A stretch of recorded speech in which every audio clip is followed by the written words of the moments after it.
Hello again. I'm Dr. Johnson, and I'm a doctor who specializes in chronic lymphocytic leukemia, or CLL. And this is Joseph, one of my patients.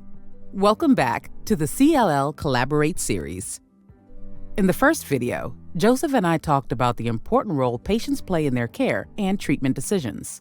That's right. And from the start, patients and their care partners should understand what the diagnosis actually means.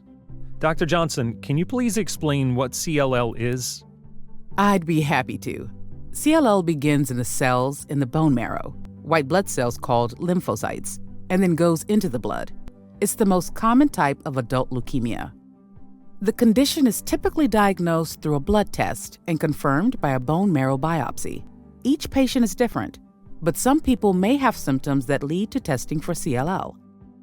And when I was diagnosed, I was having frequent colds and sinus infections. Dr. Johnson, what are other symptoms? Like Joseph mentioned, a high risk of infection is associated with CLL. Other common symptoms may include fatigue, night sweats, enlarged lymph nodes or spleen, fever, and unintentional weight loss. And it's important to get an accurate diagnosis to understand how an individual patient's CLL may behave. Dr. Johnson, what testing helps you learn more about the specifics of a patient's disease?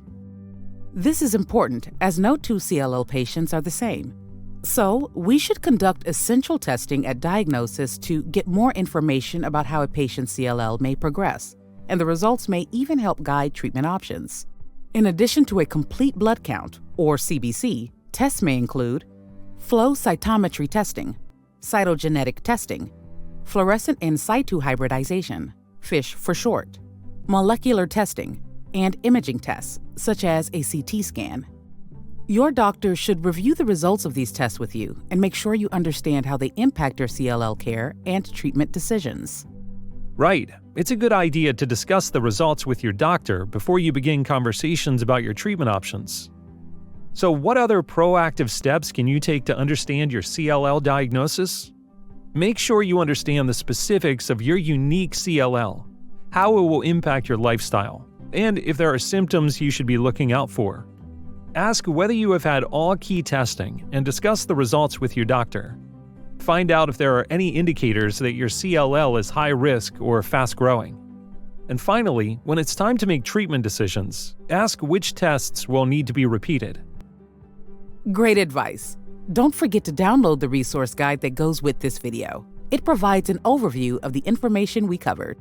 You can also visit powerfulpatients.org/CLL to view more videos with Dr. Johnson and me. Thanks for joining us.